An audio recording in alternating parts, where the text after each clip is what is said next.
Greetings, I'm Chuck Singleton coming at you from Loveland Church. Welcome. I'm glad you are here and particularly glad that you are looking in and listening in today because we have a really exciting program, one that I think will really be informative, something that you probably have thought about, a number of things you probably thought about in the area of law enforcement and policing. It's one of those big issues nowadays. It's something that's everybody's talking about and people know so little about. And I admittedly know so little about. I've had a few encounters with good officers and I've had a couple with not so good officers. At least I didn't think they were that good. But hey, you're blessed tonight that we have one of the best officers in the whole United States, in my estimation. He's a personal friend, you can probably tell from that. He is the sheriff of the largest county in the whole wide world. That's right, and if you live in San Bernardino County, well, you know which one is the largest county in the whole wide world, San Bernardino County. We're so pleased to have as our guest today, Sheriff John McMahon. Welcome, Sheriff. It's so good to have you with us tonight.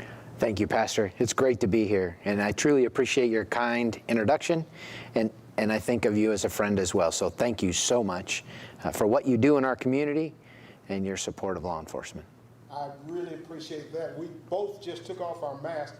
So I got a mask. I want you to know that. Been wearing it all day. Mm-hmm. And he has one too. His is so cool. It's cool. It's one that has the green, the colors of uniform. It comes up from the neck up over his face. But I saw it a few weeks ago at one of those protests. And it has stitched on the side, Sheriff, so you know who he is.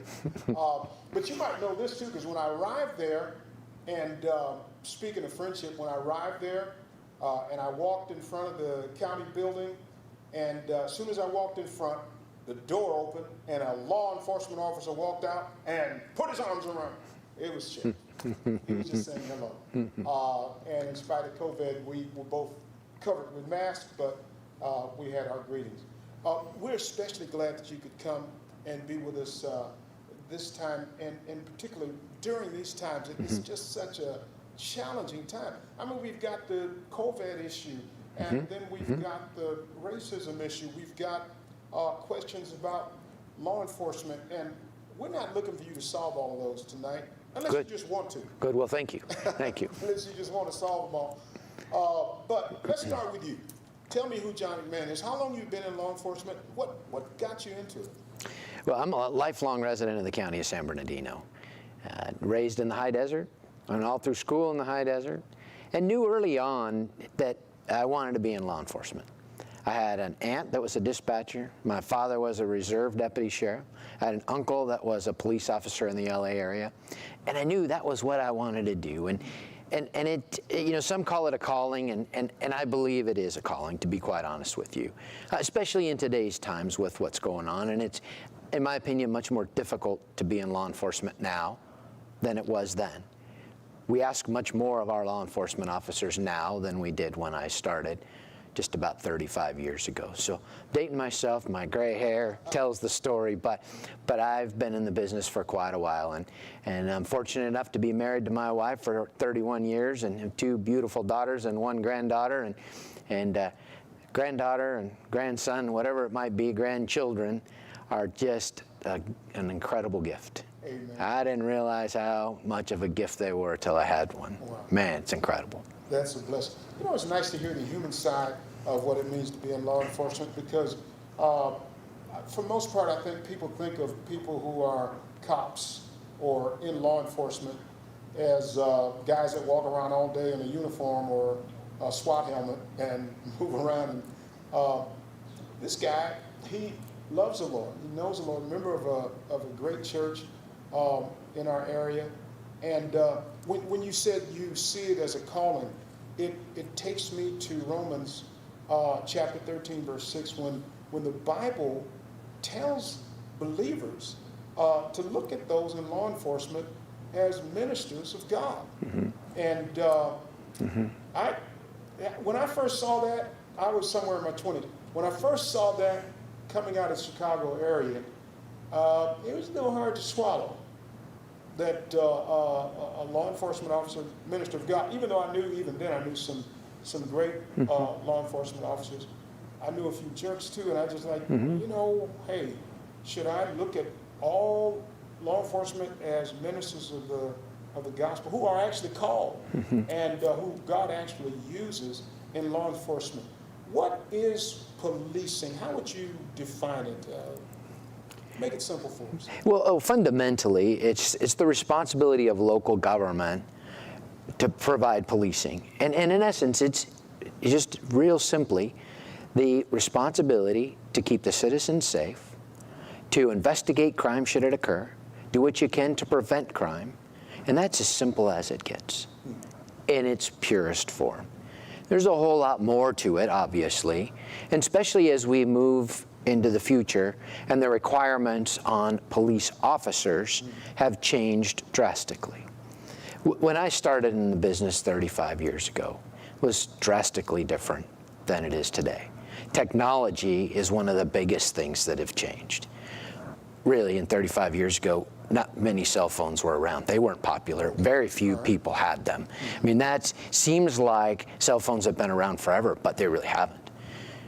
In our police cars, we didn't have computers years ago. We do now. The computers help the officers write reports. They can access databases and provide information on somebody's license status.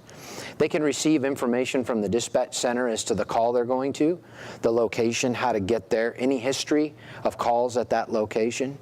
Things that we on your way there, you can see that. Absolutely, on your way. And none of that was available when I was in the business in the beginning. When I started, the dispatcher would give you a call over the radio. You'd write it down on a notepad, and then if you didn't know where it was at, you pulled over and you looked in your Thomas Brothers map and you figured out how to get there. Now, the younger folks that are coming into the profession, if I say that to them, you look in the Thomas Guide, they look at me and they're not even sure what a Thomas Guide is. Who is Thomas? And you think about that's really, 30 years is a short window of time, but how many things have changed? Mental illness wasn't near as prevalent then as it is today. Our deputy sheriffs and police officers are being asked to do things that, quite simply, there's nobody else to do. If somebody's in mental crisis and violent, who do you call? If somebody's acting out at home, or somebody's acting out in the street or in a business, they may be in some type of mental crisis. Who do they call? There's no one else to call when they're violent except for law enforcement. We expect our deputy sheriffs to be and police officers to be experts in almost every area. Whether it be counseling to talk to that family member who just lost a loved one, tragically, potentially, or whether or not there's a husband and wife that aren't getting along for whatever reason, and the deputy sheriff or police officer who may be much, much younger, trying to talk to them and figure out how best to solve their situation for the evening. Try to help a victim of crime, which is one of their primary responsibilities, but then moving into the mental illness or the mental health arena. And those that are experiencing crisis, whether it be induced by drug use or just simply a diagnosed mental illness issue that needs to be medicated or treated, deputy sheriffs and police officers are expected to be experts in that regard as well and figure out a way to solve that problem. No matter, I mean, so you may not know what you're coming into, and of course that's a regular thing. Yes. Yeah. You know, I mentioned something to you before about law enforcement going back into Bible times.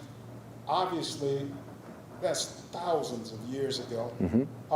But when I consider, for the first time, I considered that those guards, for example, with Christ, leading up to the crucifixion, you think about it and you say, well, they were cruel and brutal, and they were. And by his stripes, we are healed. But they may not have totally and truly represented the mindset of the citizens around them, is there generally a difference between the way law enforcement officers or people in law enforcement would think? Is it more aggressive than people in the general community, would you say? I think it depends on the organization and the community. I mean, ideally, you would think and you would hope that they're in concert with one another. The expectations of the communities we serve is what we are meeting in the law enforcement profession. That would be the expectation of the community that we serve. That's right. That should be the direction that we're headed. That should be what we try to achieve.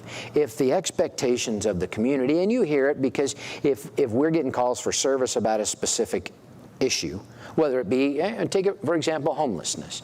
If homelessness is a recurring issue, if we're continuing to get calls for service about homelessness in a particular area, the expectation is that we do what we can to help solve that problem. I mean, ultimately, that's our responsibility. Now, how we solve it can vary from law enforcement agency to law enforcement agency, but ultimately our responsibility is to do what we can to solve it. That's just one example, but the expectations of the community are what we're here for to help with and help solve. Crime issues. Right. If somebody's experiencing or a neighborhood's experiencing a large number of burglaries, residential or vehicle or grand theft auto, their expectation of us, and certainly my expectation in my position of those that come to work for us every day, is to figure out a way to solve that problem. That's what we're here for. When I think about, and again, I'm looking for some Bible things to hook onto as a minister, and I think about what happened in the 22nd chapter of Acts when Paul, the apostle, was being interrogated, and he was about to be shipped off. He was in trouble. And then he said something real simple. He said, I need you to know, I'm paraphrasing him, but he said, I need you to know I'm a citizen of Rome. And everything changed. They said, oh, wait a minute, he's a Roman citizen. So it showed their deference to the law. They said, we've got to treat him a certain way or do something different with him because he's a Roman citizen. So they deferred to the law over whatever fate Paul was headed to before he made his claim of Roman citizenship. I thought that was interesting, and to me it's a powerful point about how law enforcement is supposed to work. In general, I'm going to ask you this as a leading question. In general, would you say that most of your officers, and how many do you have? 4,000 employees. Is that all? 4,000. You can run an organization. 2,200 are sworn. Wow. The rest are professional staff that support the operation, whether it be cooks or nurses or maintenance mechanics or professional staff that assist running the jail or records or a variety of different things. Like the apostle who found a law, I don't know if you'd call it a loophole in that particular case, but he found a loophole in the law that allowed for a greater treatment of himself, and the guards obeyed the law. So back to where I was going with that question. Your officers, would you say they know the law and they obey the law? As far as you're concerned, you got good cops, no doubt, because I know you and I know many of them. Do you have any that stand out as really, really outstanding, really good in your view, that become exemplary for other officers? We do. You do? We do. And so the expectation is that they know the law. The expectation, and we spend a lot of time training them and in the basic academy and continue the training later through their career. The expectation is they know the law, and the expectation is that they follow it. We have folks that just excel. that are doing incredible things at all levels of the organization. Now, obviously, like any other segment of society, there are some that perform at a higher level than others, and there are some that perform at a lower level. So we have an incredible group of individuals. How often would you say, do you, in a year's time, do you run into somebody who just doesn't meet the standards? And I don't know if that's an area that you can address or not, but I'm asking the question and you can tell me if it's not something you can answer. How often do you run into a cop and you say, you know, I got to get rid of that guy or girl, whatever it might be? And that's a fair question. And I'm limited in detail and names and that kind of thing, obviously, by the law. But I'm fortunate that it doesn't happen all that often. We do terminate people. And I don't have a number in front of me how many on average we terminate annually. The number is very small. It's under 10 that we terminate annually, probably under 5 for that matter. But we do have people that, for whatever reason, just don't pick it up. And I think there's a distinction, and I try to make this distinction publicly. There are people that cannot pick up the job, just can't follow the training and direction they're being given. For whatever reason, they don't multitask as well, or they're not picking up the ability to communicate with folks or keep up with their written work or prepare reports like they should. That's one thing. We also, unfortunately, on occasion, have people that have a bad heart and shouldn't be in the profession. Now, I think there's two differences there. Mm-hmm. We have people that, for whatever reason, just can't keep up with, and they need to find a different job that maybe is not as taxing or maybe is not in that line of work specifically. Still good people, just not built for being a deputy sheriff or a police officer. That we can deal with. We can try to train them and do what we can to try to bring them up to the level that we want them to be, give them every opportunity to succeed, and if they can't, help them choose another line of work, profession in our organization, whatever it might be. Those that, what I describe as having a bad heart, we try to weed them out in the beginning. We try to keep them before they even get from being hired. Okay. I mean, the hiring process is extensive. And it can take up to 6 months to get through the hiring process. And it includes a variety of interviews and neighborhood checks and checks with family and a variety of things that are done confidentially. And we assure those we interview it's confidential. So whatever they say can be truthful and they don't have to worry about it coming back to them. But it also includes psychological examination, and it's required by the state by post. So it's an extensive full-day psychological examination, including a written test and interview by a psychiatrist. They get through that, and some people don't get through it. Some people, you know, the psychiatrist will say, you know, this is just not the line of work for them. For whatever reason, they're just not cut out to be in law enforcement. But if they get through all of that and get hired, then they go to a 6-month academy. That, I mean, to me, that's really, really powerful and really, really important. I think for the community to know. It's not brand new news to me, but it is important news, I think, to say, as we're doing right now on the air. One of the important issues that's afoot right now in the community is in regard to race. And so, is there specific training? Are there any sensitivity trainings and screening when it comes to the issue of race? And again, not only African Americans, but for any other Latin Americans, for Asians. What protections are there and what training is there in the Sheriff's Department for those potential problems? Going back to the psychological examination for just a minute, part of that is to try to identify any type of racism, bias, anything that would lead the psychiatrist to believe that this person is biased or just does not like a specific person or race or gender, whatever it might be, trying to identify that in that process and keep them from being hired. And if the psychiatrist tells us they are not fit to be in law enforcement, then we don't hire them. Mm. But then back to your other part of the question, the 6-month basic academy. The curriculum is designed by Post at the state. We follow that for the most part, but expand on it in certain areas.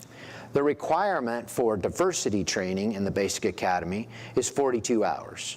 We provide 52 hours of that training. We bring in members of the community, whether it be pastors or business owners or whatever it might be that we can find, and primarily they come from our Information Exchange Committee.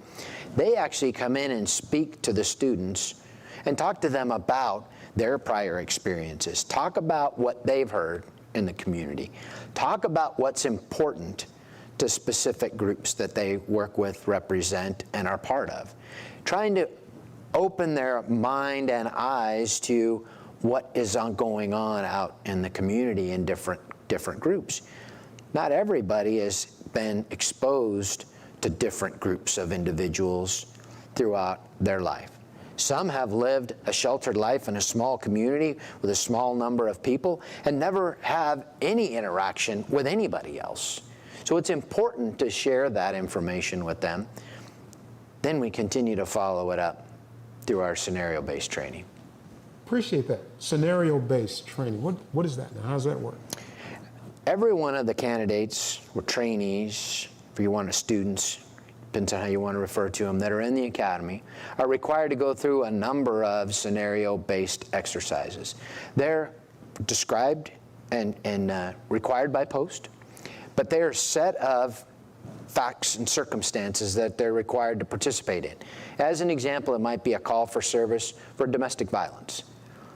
They're dispatched over a handheld radio to a domestic violence call. It's a building at our training center. There's role players and there's also an evaluator. They have to handle that call for service. They show up, they deal with the role players. The role players know what their script is, and they provide information to the responding deputy sheriff or police officer that's a student in this case, and they have to respond appropriately. We put them under pressure daily, whether it be under stress from people yelling at them, stress because we're expecting a whole bunch from them, stress because they're at a call for service in a domestic violence scenario, for example, where somebody is starting to get violent. We're forcing them to make decisions, and we're evaluating on how they react. Boy, I mean, I like that. And one of the reasons I like it is it reminds me of something I've preached about or shared as an illustration in sermons about what happened in the civil rights movement. That one of the reasons why Dr. King and groups like SNCC could handle nonviolent protest is because they practiced it. You know, back in the 60s, they practiced having someone call you names, spit in your face. They practiced it. And then, of course, when the time came and it really happened, they just simply had to remember their practice, and it helped them. Not to say we want to spit in the officer's face, but I suppose there are things that happen in your training, in your scenario-based training, that get an officer ready for that kind of pressure that can come. You and I talked about something not too long ago that happened, that I experienced in Chicago. And when I was coming up, it was like you were always a suspect. That's kind of how we felt. Part of that was due to getting stopped so much, but then another part, and that was before you started driving even, but another part of it had to do with the word in the community, you know. So you're listening to the older guys, and some guy says, man, cops this and that, and police this and that, and you learn how to distrust. Maybe if you're blessed as I was, I'm a pastor, but I'm also a pastor's son. My dad, you know, great civil rights leader in Chicago. There's a school named in his honor for his leading protest in Chicago. So I want to make it clear that he wasn't just a passive guy. He really did, and I went with him as a child. But he taught me a lot. And but still, I recall on occasion being stopped, and it was like, okay, so how long is this going to last? But in my mind, I was not giving the police officer any benefit of the doubt based on my experience in Chicago. I told you earlier about an experience, and this has been years ago. I doubt if this could happen now, where I was in a local area here in the Inland Empire, and the police officer stopped me and asked for license and registration. I pull it out, and as I always do, when I felt it was safe for him to see me, I turned on the light. It was dusk. And when he finished asking me questions, talking to me, gives me my license and registration back. And then he's walking away and he says, "Oh, you know why I stopped you?" I said, "Oh, no, I don't know why." And he said, "Because you're black." And he told me straight up. And this is a white community. And I looked at him. Up until that point, I thought we were best friends, because we had a decent conversation. But I really didn't like that. I didn't appreciate it. And I shared this with a force trainer, as I told you, with LAPD, and got some response from him. What I'm asking, Sheriff, is I know that probably breaks a lot of rules for him to say what he said. If he said it today, that would be breaking rules. There's two sides of this. Community side, community people are feeling over aggressive policing, and police have another view. You shared some things about the police view. What would be the police view in a situation like that? Well, and given your situation, as you describe it, it sounds like he stopped you because you're black. Now, that is not what's expected of any of our folks. Matter of fact, you're exactly right. It's against the rules. You cannot stop somebody just simply because they're black. But I think, as we discussed before, I think there's an interesting part, and I don't think we in our profession do as good of a job advertising or talking about what we do and why we do it. The example I used with you earlier is we see, and you may see as a citizen, a group of folks in a vehicle. Now, it may be male, female, but you know, based on what you see, based on your experience, as a citizen or as a law enforcement officer, they just appear to be up to no good. Okay. You know, and I also use the example in our younger years when we were growing up in the neighborhood. Mrs. Smith on the corner saw three boys headed down the street somewhere and knew in the back of her mind those three boys are up to no good, and I'm going to call them on it. Boys, what are you doing? Where are you going? What are you doing?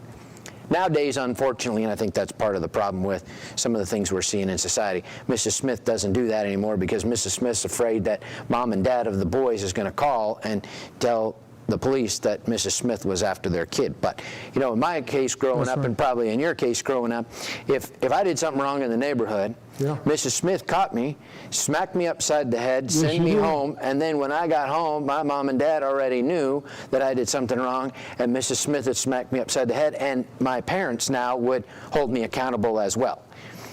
We're in a different time. Different world. But back to the original point. There's say, for example, these individuals in a car, three males in a car, they are just giving you the impression, both as a citizen and a law enforcement officer, that something just isn't right. You know, they're looking around, they're looking at things, they're stopping and starting, they're just up to no good. It seems like something's wrong with this. Citizens see it regularly because they call us about it. Right. There's a suspicious vehicle doing this or doing that, parked in front of a vacant residence, doesn't look like they belong in the neighborhood, and it could be a variety of reasons, but it doesn't look like. I've never seen the car before, I've never seen these guys before. They're stopped in front of a house. Citizens see it, call us, or citizens see it and go, man, those guys are up to no good. The difference is, law enforcement officers, if there's a violation of the law, can investigate that. Stop that vehicle if in fact they're driving. Pull up to that vehicle if in fact they're stopped next to a house that's vacant and they get out and then you see them walking around that house. Simple question. Hey guys, what are we doing? What are we up to? Oh, this is my aunt's house. Okay, your aunt lives here? Great, wonderful. Got a lot of burglaries in the neighborhood. Neighbors called, they're concerned, and we deal with it appropriately. Now, that is, in some communities, in most communities, the expectation for us to look into that. The average citizen doesn't want to go out and talk to those people. No. But they know something's wrong. Mm-hmm. They know that it might be a crime. And so they call you. They call us to look into it. Mm-hmm. Or they're driving down the road and they're doing something erratic. They call us from their cell phone nowadays. This person is doing something erratic. Something doesn't look right. The expectation is that we stop them, find out what's going on with them. So I think that's the important part. Doesn't matter about race, gender. It matters about criminal activity or suspicious activity that appears to be criminal in nature. Yeah. The conversation with Lieutenant Ron Williams, I mentioned him to you, that what it led to was a kind of question that I asked him. Is there a presumption of guilt on the one hand, innocence on the other, which can be dangerous if an officer presumes innocence? Mm-hmm. So is there something in between? Like that officer that stopped me, or any officer that stops someone, is there training? And I understand that each department or agency has different standards, is what I've been told recently. So in the training, that when engaging a citizen, if there is a presumption of innocence that goes something like this, maybe the hand is on the holster as he says, "Hello, my name is John McMahon. I work for San Bernardino County Sheriff's Department. I happen to be the sheriff too, but anyway, I work for San Bernardino County Sheriff's Department, and I stopped you because your tail light's out." The courtesy of what he said to me gives me the opportunity to return the courtesy, and we have interface. Now, it just might be that the guy that's been stopped is actually a criminal and or a jerk. Maybe he's just a jerk and not a criminal. And so he doesn't speak with the same courtesy. But we don't pay him. We pay the law enforcement officer. And the presumption is that when engaging a citizen, that he's going to treat him with certain courtesy. What does the San Bernardino County Sheriff's Department do with that? And are there standards of how you engage a citizen? Oh, absolutely. And that's the expectation. When one of our deputy sheriffs pulls over a car, it's almost exactly as you described. You walk up to the driver. "Hi, I'm Deputy McMahon. The reason I stopped you is you have a tail light out. Is there any legal justification for your tail light being out or registration being expired?" Chances are pretty good they're going to say something like, "I didn't know it was out," or "I did pay my registration. The sticker must not be on the plate." That's great. "Can I see your driver's license, registration, and proof of insurance? Let's look at your registration." And absolutely, the sticker is still attached to your registration. You got it in the mail. You never put it on the back of the car. It's still attached. How about you and I get out and put the sticker on your car right now? In a perfect world, that's how it goes. They leave, no citation, everything's good. But it can also go the other way. Yeah. And there's folks that, for whatever reason, are difficult, and that's okay. They ask a lot of questions. That's okay. It's our responsibility to explain it. And there's also those people that may have that sticker missing off the plate that just didn't get put on, but maybe they're up to no good. Maybe they've just committed a crime. The deputy doesn't know that, or a police officer doesn't know that when they pull them over initially. So what are they going to find when they come up there?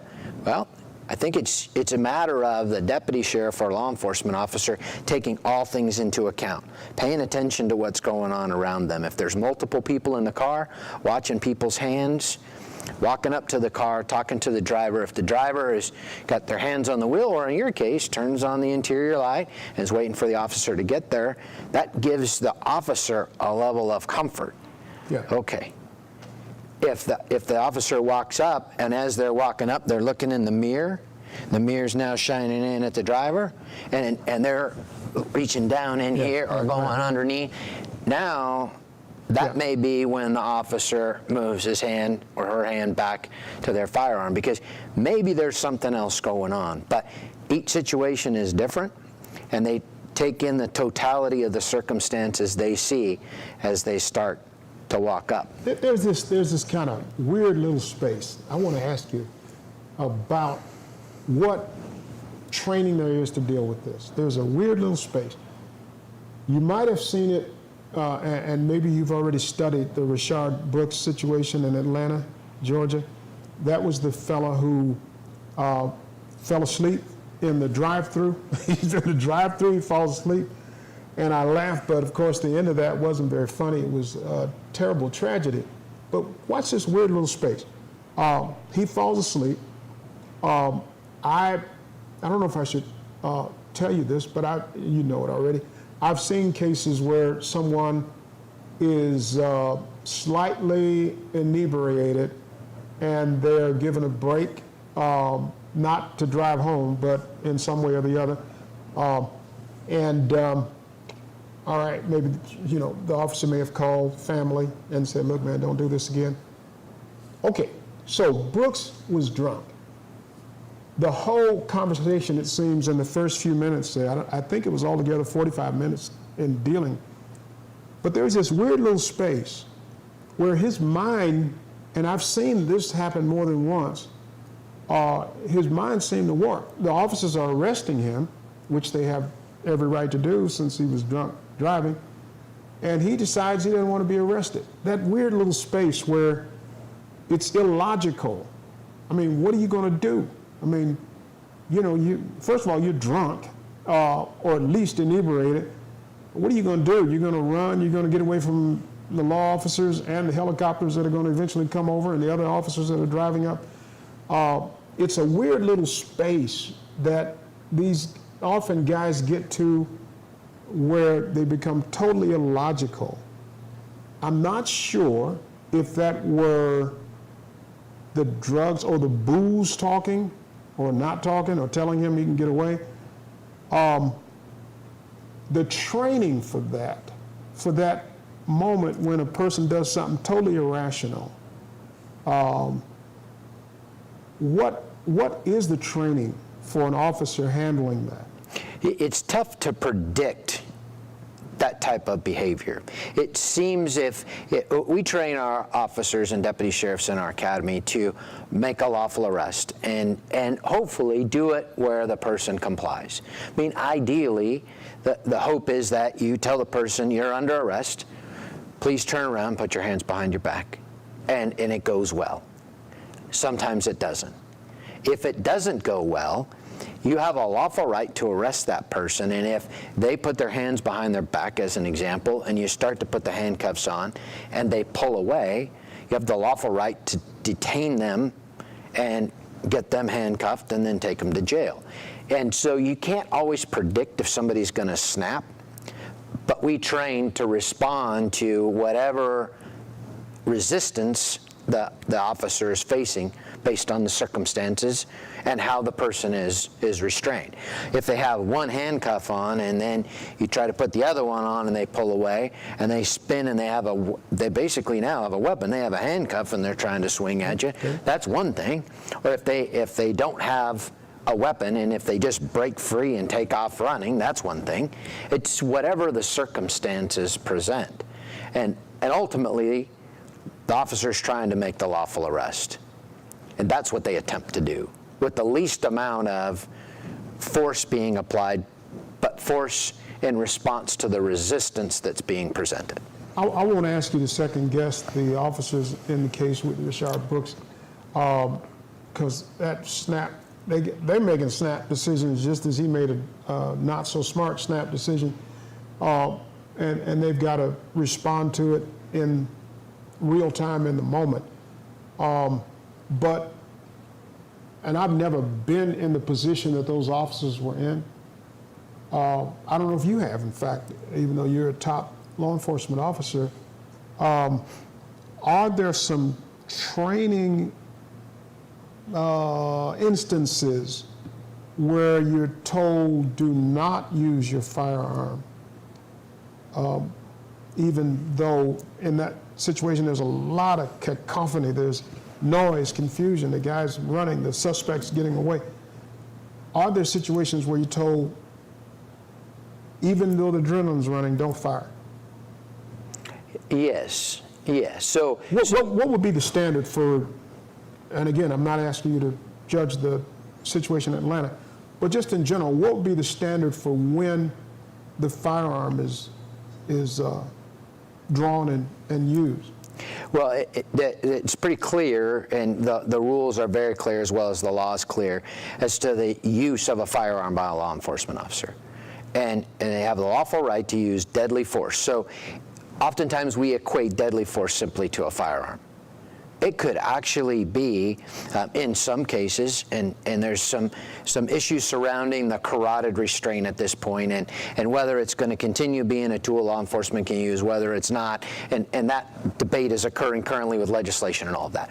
But that could be, in some cases, lethal force. And it may be defined as lethal force at some point in the future. You're talking about that? Yes. Okay. It may be at some point in the future, depending on how legislation is crafted, it may be allowed as long as lethal force is allowed. And that's what the executive order from the president states.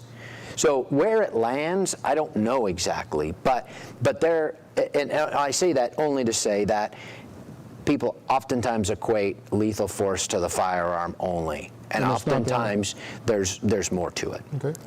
Now, there are times when we don't tie the hands completely of our law enforcement officers so they can never use a firearm in certain circumstances. But say, for example, one that's being talked about now across the country, and that's shooting at a vehicle. Law enforcement officers shooting at a vehicle. Well, our policy, and I think a lot of other departments' policy, is pretty clear. We do not shoot at moving vehicles or at vehicles, period, unless there's a danger to the officer or the public. And also talks about you cannot stand in front of the vehicle and present the danger to yourself. And so there's talk about we shouldn't ever, under the 8 can't wait model, shoot at a vehicle. Now, that generally we don't. However, we can all remember back to December 2nd in San Bernardino, in that terrorist attack. Yeah. Those two suspects were in that SUV and had high-powered rifles and had just killed people.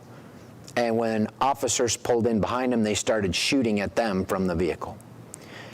Now, I would argue that in that particular case, it's appropriate to return fire and try to protect your life as well as the lives of other officers and citizens in that particular case. Is that counter to training? Is that against training? No, that is allowed. That is allowed. In a life or death situation. Okay. Yeah, it's allowed. It's allowed. So all that to say, generally, that's disallowed. Generally, we don't shoot at vehicles. But there are times when there's a reason to, and it's absolutely justified. So there's a variety of different examples in that regard.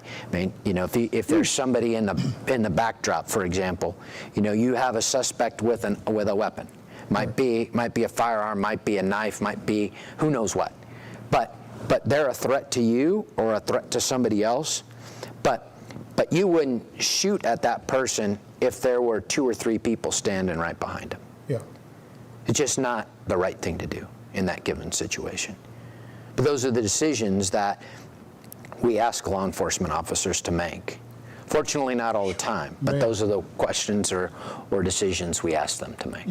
For me, John, what it does is I cannot, because of my own roots and experience, particularly in Chicago, forget the pain of the community, and yet your explanations help me to understand the predicament of law officers. you always hope when you hear about a shooting or you hear about brutality, which might not have involved shooting, it may not have involved death. When you hear about it, you always hope that it was, as they used to say, I don't know if they still say this, a good shooting. Mm-hmm. You always hope that it makes sense or the officer had no other choice. And, but I certainly can sympathize and understand the pain and the challenge of being an officer. The emotional training, training people to control their emotions, maybe even to manage their adrenaline. Do you guys get that deep? Because that's kind of psychological. Do you get that deep when you're in training? Well, we try, number one, the psychological evaluation post or pre-hire, prior to the academy, we'll identify some of those weaknesses if the person is inherently weak in those areas. Now, how the psychiatrists figure that out, I'm not sure, but that's what they do. However, in the academy, back to the scenario training, we put a lot of pressure on our trainees. We put them in scenarios and require them to function at a high level. People in their face, people presenting things to them that they'll see out in the field. Mm-hmm. Maybe reaching for a weapon. Maybe reaching for something, but it's not a weapon. Maybe coming after the officer in an aggressive manner and forcing the officer to, number one, best their ability, stay in control, but give orders and direction to that person. Stop, let me see your hands. Stop, let me see your hands, without just completely melting down. Mm-hmm. We test them and test them and test them to do that. That testing, it seems, is not only testing, but it's training. I mean, by virtue of the fact that you stretch me as far as I can go, I think, and then I get out there in the real deal, and I've been there before, so I can control myself. Vox magazine has an article that I read this morning, I think it just came out this morning, about the mindset of policing. And the reporters that put this article together, they put this idea behind their reporting that there's a different mindset with people in law enforcement or law enforcement officers. It's not quite where they are suspicious of everyone, but it's also not given the benefit of the doubt. And so the approach, they say in the article, and I'm not quoting it, but the approach, I ought to send it to you and then talk to you about it later, but the approach they maintain is, let me push you the right buttons just to see if you're a good guy or not, and I'll find out by pushing the right buttons. Mm-hmm. And the consequent response from the person who's being interrogated is they're like, hey, stop pushing my buttons. And so their article basically was saying that it's a powder keg. It's just because of the difference in the mindsets of people in the community and people in law enforcement. Law enforcement are pushing the buttons, people in the community saying, stop pushing my buttons, and it creates an automatic potential for problems.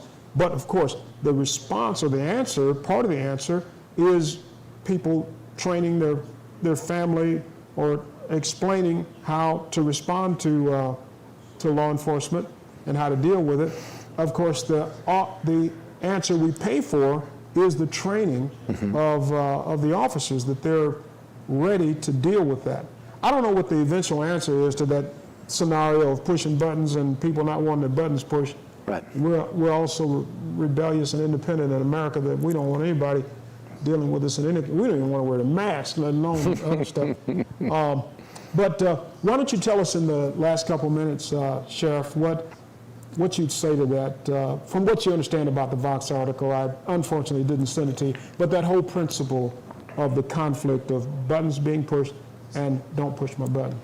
I think what's important is our deputy sheriffs and police officers are doing what they can to treat people with respect. And as I suggested to I you, like that. That's very big. In the traffic stop, treating you the way they would want to be treated until something changes. So, I'm Deputy McMahon, I pulled you over for this, is there any illegal justification, that type of thing, unless that changes.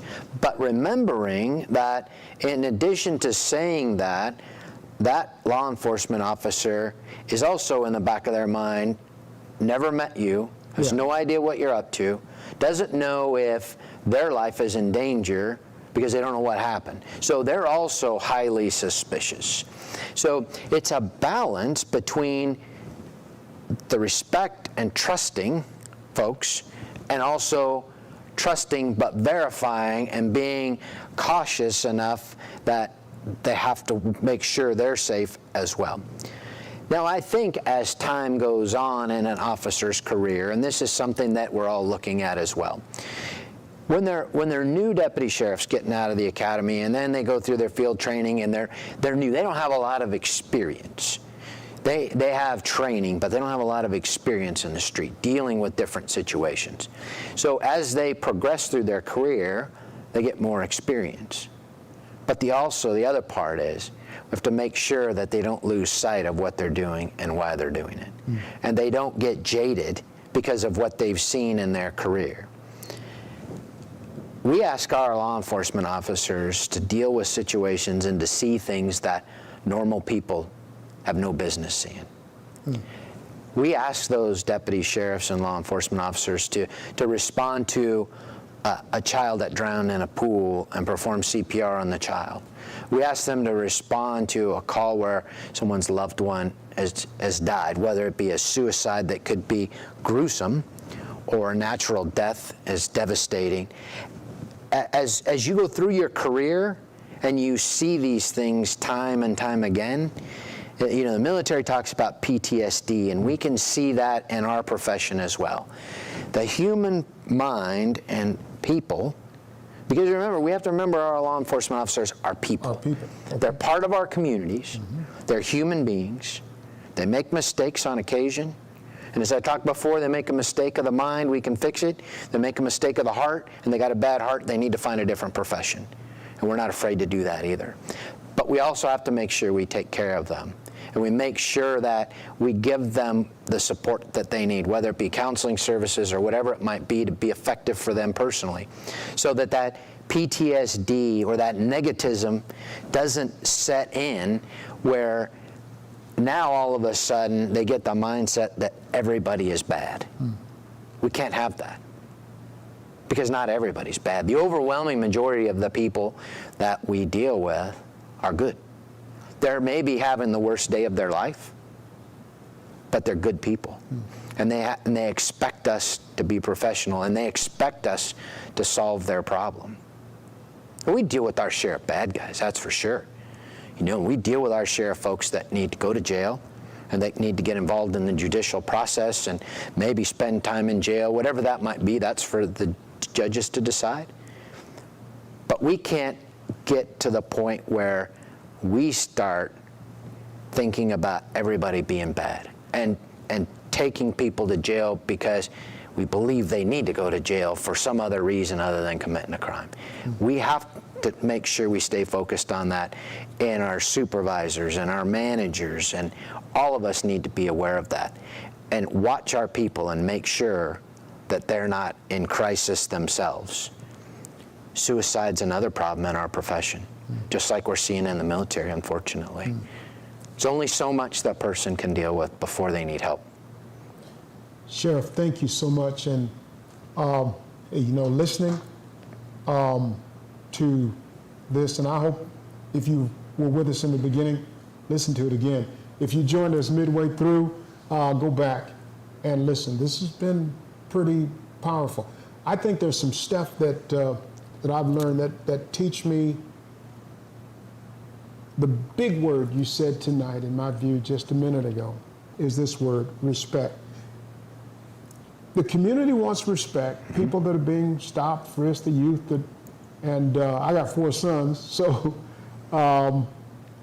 they, all had points where they were stopped. And and one of them, he got 16, got a license. He stopped 6 times in 6 weeks, as soon as he got his license, and without a ticket. I'm grateful we didn't get a ticket, but on the other hand, it makes you go, how can we keep getting stopped? Community wants respect, but I hope that this episode on Real Talk will also tell you, Sheriff said officers are people. They need respect too. They need respect too. And, you imagine spending your whole day in a car and you're dealing with jerk after jerk after jerk, maybe on that particular day. Maybe you're not. Maybe you're dealing with good people. And then you come to you. I did something one time with an officer who gave me a ticket. This is 20-something years ago. He gave me a ticket. And I did something that I wondered myself if I had lost my mind. I thanked him. And I did it because, I was speeding. I was going to be on TBN, and I was late.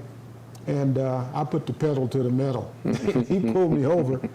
And I told him what Romans 13:6 says, that you're a minister of God. So you may have saved my life. And that officer thanked me after I thanked him. He couldn't tear up the ticket at that point, but we had a good conversation. So let's both, on both sides of this issue, on the community side, on the policing side, let's build that respect. Thank you for being with us today. Thank you for being a part of Real Talk. Pray God blesses your day and keeps you. I'm going to pray for you before we close our time out.